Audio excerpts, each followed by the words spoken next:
Hello everybody, back once again with another video. So this one, I've seen a lot of people, Stuart George did like a ranking of top 10 horror films from the 80s.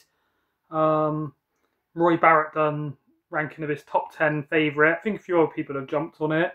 I've been thinking about doing it for a while, like months ago before Halloween and stuff, but just find it really hard to narrow it down to 10.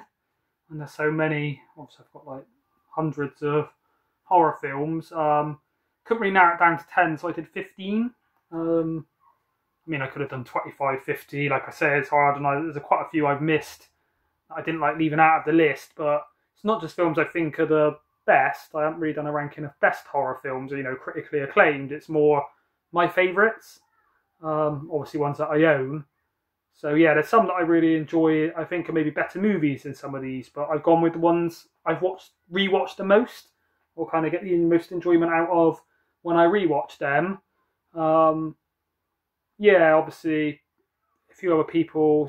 I think Sammy G said he's going to do one of these. So I don't think it's like a tag kind of video, but obviously, yeah, I think Sammy G sort of said to me he'd like to see my top 10. So yeah, I couldn't really narrow it down to 10. So I've done a top 15, but I think a lot of the other lists I've done are top 15s. So I'll get on with it. So I'm getting the movies from down here.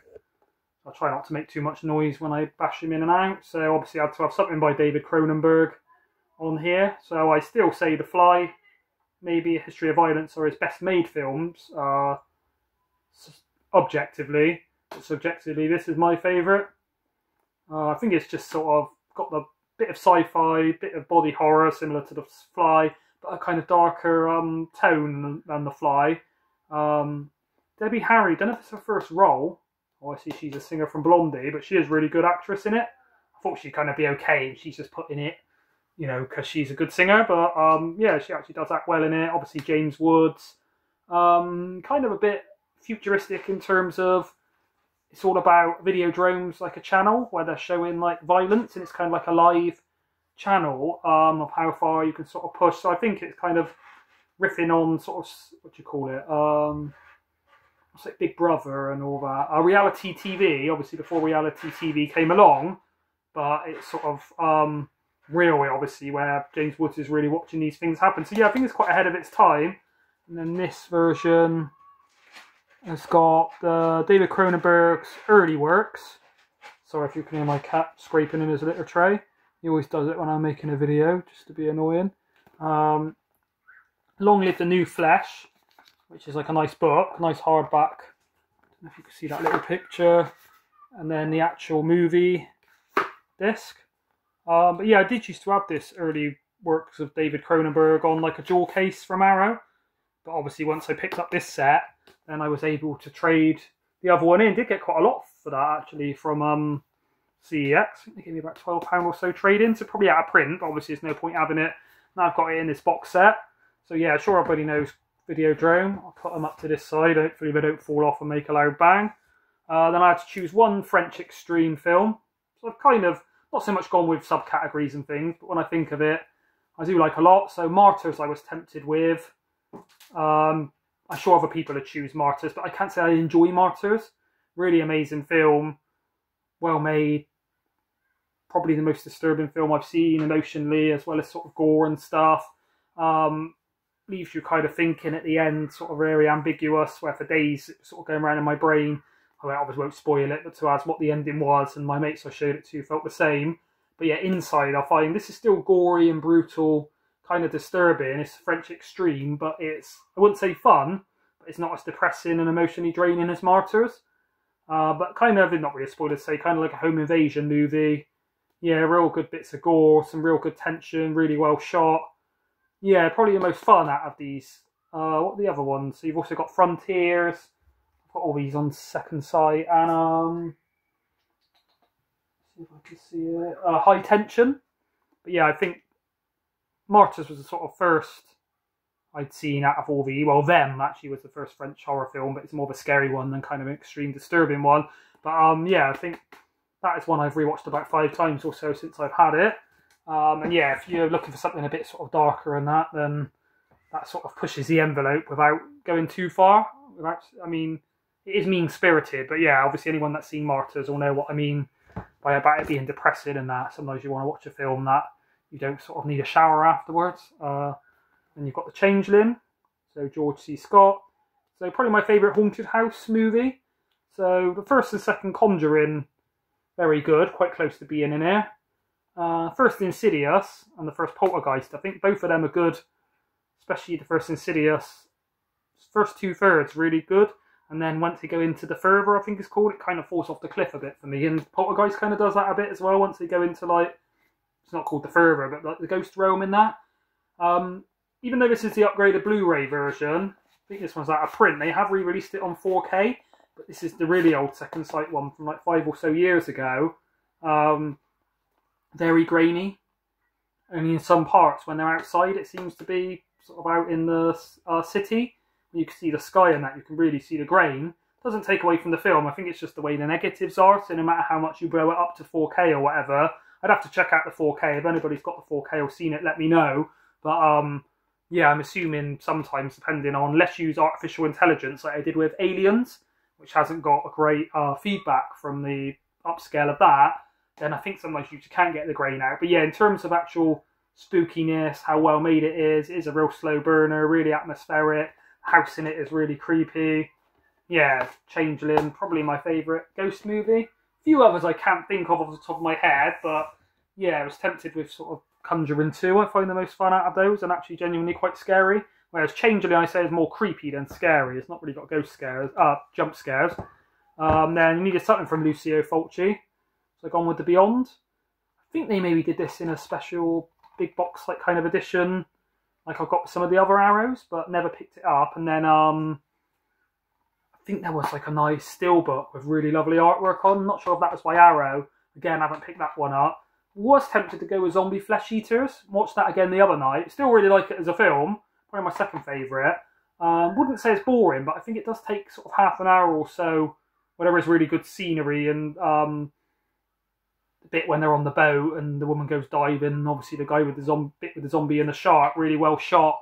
But it's not really until sort of half an hour, 45 minutes or more that it really gets into the carnage.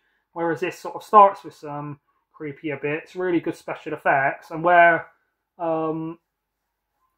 Zombie Flesh Eaters is kind of set on like an island with zombies coming out of the dirt, and obviously it's a zombie film. There's a lot of zombie films out there. I think this is maybe a bit more original, where it's in a hotel in Louisiana, and it's more a gateway to hell than just sort of straight up zombie. So there is zombies in it, but they also have bits with spiders, and this kind of guy that was, I can't remember his name, tell me on the back, that was like buried behind the wall. Haven't got the light on this time, so hopefully it's not too dark, but last time I was getting, I'm still getting quite a bit of glare on these, even though I haven't got the lights on. These aren't in no particular order as such. It's been too hard to rank them in like 15 down to 1, but obviously the first one is my favourite, and I'm sure everybody already knows if you know my channel. So a lot of these I've spoke about and said they're my favourite, so this probably isn't very, what's the word? Very innovative knowledge to anybody that's watched any of my videos before, but you've got The Shining. With a nice steelbook edition. Not a massive collector of steelbooks, but with this, The Thing, The Fly, E.T., there's a few, that's some of my favourite films. I just wanted to have them on steelbook, and at the time it didn't cost me that much to pick them up on steelbook. So obviously the Stanley Kubrick film, probably my favourite Kubrick film. Also really like A Clockwork Orange and Full Metal Jacket. But yeah, I think this is the best. I think I've said this before, but Stephen King really doesn't like this adaptation. Obviously, he's wrote the original story, so he doesn't feel it's true to the original story he wrote, but as an actual film, it's really good. Don't know if he said that he likes it as a film, but just doesn't feel it's a good adaptation. But he prefers like the made-for-TV movie. Might have Timothy Hutton in. Not seen it, but I've heard it's not great. Whereas maybe it's more, what's the word, loyal, devout to the original source material. Whereas this does take some artistic integrity, but artistic changes, should I say, artistic license. But yeah, obviously really good performance by Jack Nicholson, as I'm sure everybody knows. What's the kid's name? Danny Lloyd, I think. He's only about 5 in it, but he's a really good actor. And obviously Shelley Duvall, kind of really unhinged in it. I have heard rumours that Kubrick was treating her quite bad, sort of behind the camera, in order to get her really realistic takes. He'd shout at her and make her cry and then start filming, which is not good, but I think maybe that's why she sort of seems so dishevelled and pale and things in it. Some people, I think Horror Hand said he don't really like her character in it, it annoys him, whereas some people, like I think Stuart George said that it makes sense how she's so sort of, you know, already isolated and getting cabin fever, and then all the stuff that's going on, it does make sense that she's so sort of bewildered and dishevelled and all over the place, so sort of, what's the word, neurotic? Yeah, Sammy G, I think that, pretty sure he said this is his favourite horror film ever, and can understand why. I always, for some reason, thought this was late 70s.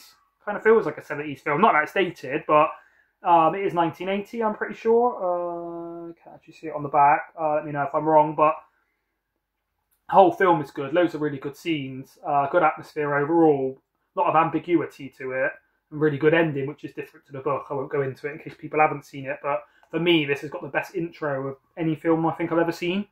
The way they must, I mean, it's before drones, I think, but basically, obviously, if you've seen it, you know what I mean, but cars slowly winding up the mountain road, and it's sort of like a far off kind of aerial shot, tracking the car, really amazing music. The little intro opening music's really good, but the noises as it first opens always reminds me of seagulls for some reason. But yeah, it's really snowy. Obviously, I love films that are set in snow, should I say. Really love movies that are set in hotels as well. Like I said in my top sort of 15 movies set in apartment buildings, I said hotels is one of my other favourite locations. But yeah, sure, everybody knows The Shining.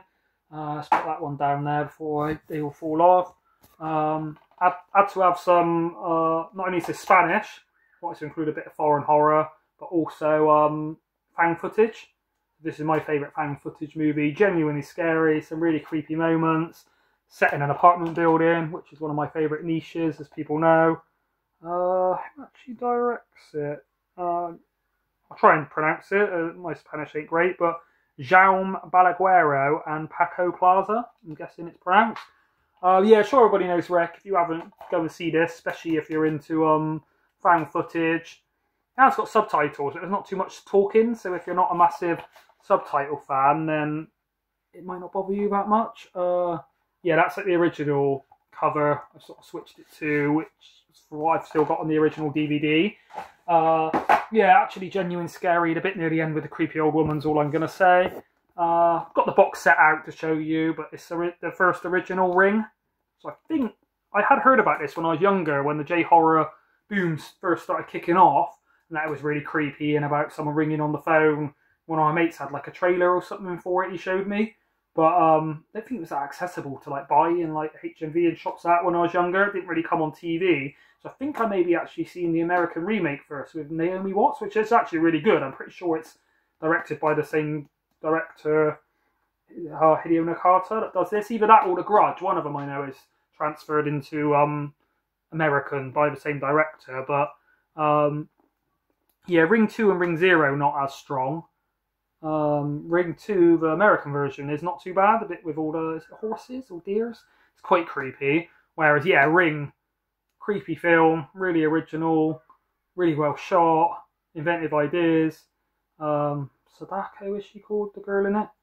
Yeah, a girl called Sadako, really creepy character. Thing for me I like most about this is this kind of, what do you call it, like investigative journalist kind of movie, but kind of with a sort of thriller whodunit, not whodunit kind of edge, but when they're investigating, it's not just a straight up horror, it does have those kind of elements of like, almost like a kind of Zodiac sort of feel to it, where, you know, she's viewing the tapes and trying to, what's the word, not interrogate, interview people, and goes to like the girl's like family house and stuff, trying to sort of find out what's going on, because you watch this video, you're cursed, within 7 days you get a phone call, and then the evil spirit comes to kill you.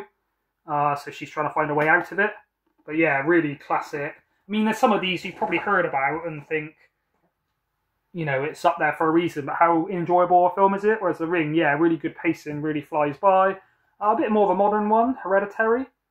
So this I'd say is, let me see if I can get it without glare, lean it forward, yeah. This is kind of drama horror, I would say, with a lot of family drama. Quite emotionally powerful and depressing. It's a real shocking scene, quite a disturbing movie, but quite subtle, and a lot of what goes on happens in the background. kind of have to watch it a few times to pick stuff up. I can see why some people don't like it, because it is quite a slow, depressing and intense kind of movie with a lot of like baggage, a lot of emotional baggage. But what's her name? Colette. Let's see if I can find Toni Collette. Amazing in this. Should have won an Oscar. Don't even know if she was nominated for it. I know, other than a few horror films like Exorcist and that, The Exorcist, a lot of horror does get overlooked. Oh, and Silence of the Lambs. I mean, I was tempted to put Silence of the Lambs in here, but I think it's more of a thriller with horrifying elements, really, than a straight-up horror. This is, yeah, kind of drama thriller, but a lot stronger stuff than a lot of these kind of thrillers like Seven and Silence of the Lambs. So I would say it is elevated to a horror. Yeah, I don't know if she got overlooked or nominated or what, but she is amazing in it. All the actors are. Gabriel Byrne, really good. What's his name? Alex Wolff, I think. Really good in it. The young girl. You can see her there. I think it's her first movie. Really good with like the clicking bit. Makes it creepy. But yeah, it's creepy. It's genuinely shocking. Not going to say the scene in case you haven't seen it, but something to do with a lamppost is all I'm going to say. Kind of a more emotionally disturbing the way the family are going at each other than actually what you see on screen. But yeah, Ari Aster was kind of disappointed by Midsummer after that, and I think he's done the wet. Oh shit. Knew I dropped one. At least it wasn't one of these big hard boxes that are out of print. Had to have a creature feature, so you've got An American Werewolf in London. That's really bad glare. Let me see if I can get it somewhere. Hoping to pick up the big box of this. I was collecting Arrow when it came out, but to tell you the truth, I didn't have much money and stuff at the time, I think. I think it was before COVID lockdown, I can't remember, but yeah, I just got this version, I think, when it was in the sale, like £9 or so at HMV. I am looking out in CEX and that to get the big box, and obviously if I do, I'll trade this one in to get a second hand. But yeah, I mean, Dog Soldiers is very close to this. I think this is maybe a better made film than Dog Soldiers, but Dog Soldiers does really enjoy the atmosphere and the kind of creepiness of it. But yeah, obviously, I don't think I've got a vampire film in here. I could have done one of, you know, try to choose one from each subgenre, but I just thought I'd go with my favourites, and yeah, it happens. This is one of them. To be fair, I was sort of deliberating out of this and Killer Clowns from Outer Space, just because they're both kind of fun with a comedy edge, but this, I think, got some really good quotes, really good, as everybody knows about the, what do you call it, when he changes into the werewolf, really good effect. The werewolf looks really good when he's running around in like London subway, bits when they go to the zoo. Yeah, I think it's really well shot with good cinematography. Really good acting. David Warner, is he called? No, David Norton. Jenny Agutter, I really like in it. She's really good and really pretty. Directed by John Landis. Yeah, sure, everybody knows American Werewolf in London, so I won't bang on about it too long. The Descent. So I do need to upgrade this to Blu-ray. Don't know if you can get it on. Let's see if I can get it without glare. What if I know? That's worse. I don't know if you can get it on 4K. I'm hoping, like, not so much Arrow, I can't imagine, but Second Sight, I can imagine doing a nice box set of this in, you know, this kind of style big box on like 4K with a booklet and stuff. I would really like. Yeah, first time I've seen this, just being when they're trapped in the cave and that is just so intense and so claustrophobic. I think it's the most claustrophobic movie I've ever watched. Now, without spoiling it, there's other sort of things introduced that I think the film would have worked without them being in, but it doesn't take away from it. It does make it more of a sort of horror, a bit more kind of a sort of creature supernatural edge. But yeah, an all-female cast. One kind of sort of shocking bit. I won't go into it, but you'll know the bit when you see it. But basically, where she sort of does something by accident is all I'm going to say, which you don't see coming. The ending, I think the original American ending, without spoiling it, is quite positive. Whereas the British ending, I'm not going to say what happens, but she basically thinks something happens, and then she wakes up and the ending was a dream, and then it's a more bleak, bit like The Mist, Frank Darabont film written by Stephen King, had a sort of positive American ending and a bleak British ending. Don't know whether the Americans pandered to us thinking we're a bunch of bleak gits that all live in like nasty weather and are used to darkness and suffering from like the Victorian times, or whether the British, what do you call it? I mean, it is obviously, this is a British-made film, so I'm guessing the British ending is the canon ending, and then the American is made for the American audience, whereas I guess it's the opposite way around with The Mist. But yeah, it's such a claustrophobic, so well shot. To be able to shoot this under the darkness the way he does. I mean, I think I've said this before, but yeah, I've been caving when I was a kid, and I wouldn't go caving again after watching this, just because if you get caved in. But yeah, even before they go caving, there's like a really good jump scare. Really good character building, you care about them, and then some really good sort of relationships and chemistry between the women in the group. Session 9, wasn't sure, I think I class this as a horror, could be a thriller, quite a slow burner, but yeah, more of a psychological. But yeah, I just love the setting of this in the Danvers State Mental Hospital. Does it show it on the back? No. Which was a real mental hospital that was abandoned, then they filmed in it. Really good actors. David Caruso being one of the most famous from First Blood when he was younger, like one of the sheriff's helpers. And then Peter Mullen, one of my favourites. Brad Anderson directs this. Really good, one of my favourite directors. So The Machinist with Christian Bale, another favourite of mine. But yeah, I'd say this is more horror. Yeah, you could class it as a thriller, but it is creepy. The soundtrack, when you hear the tapes, because basically the session 1 through 9 or more of these tape recordings, won't go into what's on the tapes and things, but it's very ambiguous, and you're thinking, is there a ghost? Is it evil? Is it in the guy's heads? Is it they're going psychosis from all the asbestos they're digging up? They're like an asbestos removal kind of crew. But yeah, for setting alone, one of the best settings I've seen in a horror film. Really good atmosphere. And then, other than Scream, my favourite sort of slasher recent times, one of my favourite horrors in the 90s. Was tempted to put Scream in, but I think I've watched Scream a few times, so I think once you've seen the twist in that, it's not got as much rewatchability.